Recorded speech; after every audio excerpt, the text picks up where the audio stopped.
Des tomates, des potirons, des courgettes, des aubergines, des fruits et des légumes magnifiques qui ont poussé sans une goutte d'eau en pleine sécheresse. Un exploit réalisé chaque année depuis 15 ans par ce maraîcher hors norme. Ça, c'est des tomates qui ont poussé pendant la canicule. Sans eau. Sans eau du tout. La dernière fois qu'il a plu, je crois, c'était le 17 avril. Un cultivateur qui décidément ne fait rien comme les autres. Vous les soignez vos tomates? Ah non, non, je fais exprès de rien faire du tout. D'ailleurs, je fais jamais rien. Hein. Je les plante et après je reviens ramasser les tomates 2 ou 3 mois après. Il en récolte en moyenne 20 kilos par mètre carré, moitié moins que les tomates industrielles.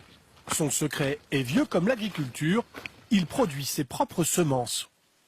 Depuis 30 ans, j'ai pensé à commencer à faire de la sélection moi-même et à faire en sorte que les plantes apprennent à résister par elles-mêmes aux maladies. Hein, et ça marche. Hein.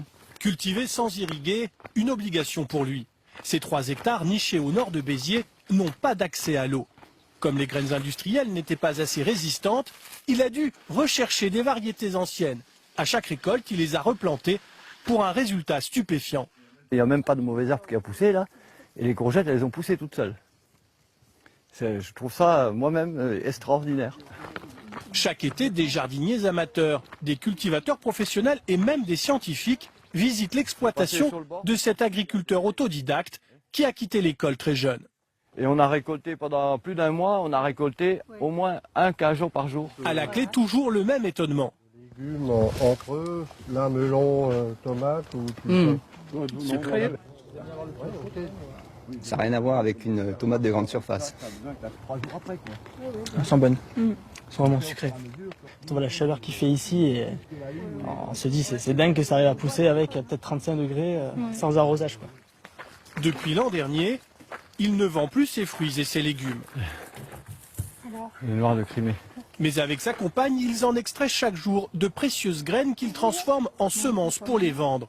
C'est devenu son métier, des graines appelées semences paysannes, qui peuvent supporter les pires conditions climatiques, exactement comme chez lui. Les plantes, en fait, ce qu'elles ont appris au cours de leur vie, elles le transmettent à leurs descendants. Et quand je racontais ça il y a 15 ou 20 ans à des généticiens, ils me disaient non, non, ça ne peut pas marcher comme ça. Mais ces dernières années, la tendance s'inverse. Des chercheurs en agronomie comme Isabelle Godringer ont largement reconnu la qualité d'un tel travail. Depuis 10 ans, elle étudie les mêmes pratiques avec une quarantaine de producteurs de blé. Selon elle, utiliser des semences paysannes permet de faire pousser légumes et céréales partout en France, même sans irrigation.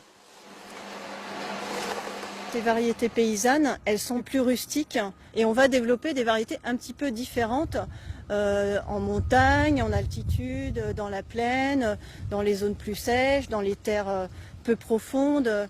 Enfin voilà, pratiquement une variété pour chaque condition, chaque pratique. Seul bémol, les semences paysannes produisent 30 à 50% de moins que les semences industrielles irriguées.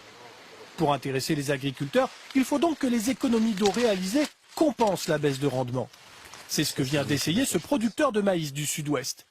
Ici, la région est frappée par des canicules de plus en plus fréquentes. Arroser régulièrement coûte cher et ce n'est pas toujours possible. Par exemple, dans ce champ cultivé avec des semences standards achetées aux industriels et qui n'a pas été irrigué. Et cette année, il a absolument pas tenu, quoi. C'est un maïs qui était en pleine pousse quand il y a eu le coup de chaud. Et ça l'a littéralement cramé. Il est détruit à 90-95%, quoi. À quelques centaines de mètres, un de ces maïs a bien supporté la chaleur, même sans irrigation, celui issu de semences paysannes, donné gratuitement par un réseau d'agriculteurs locaux. C'est un des rares maïs que j'ai qui était sans irrigation, qui sont arrivés à maturité avec le maximum de rendement. Parce que ces épis sont pleins, on peut dire que ces épis sont pleins à bord. Vous vous attendiez à un tel résultat? Non, pas du tout. Non. Surtout une année comme on a eu cette année, je me suis dit ce maïs il va cramer comme les autres. Et en fait non, il a très bien tenu, quoi. Certains ont complètement abandonné les semences industrielles.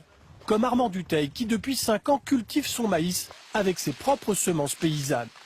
Il n'arrose plus ses 10 hectares et économise ainsi 2 400 € chaque année. Comme il n'achète plus de graines, il économise encore 2 000 € supplémentaires, ce qui compense la baisse de rendement. Je ne reviendrai pas en arrière. Et puis économiquement, tant que c'est plus avantageux une variété comme ça, c'est impossible que je revienne en arrière. En France, il existe aujourd'hui une vingtaine de réseaux d'échange de ces variétés paysannes. Un renouveau pour cette pratique agricole découverte il y a 10 000 ans et pourtant ignorée depuis un demi-siècle.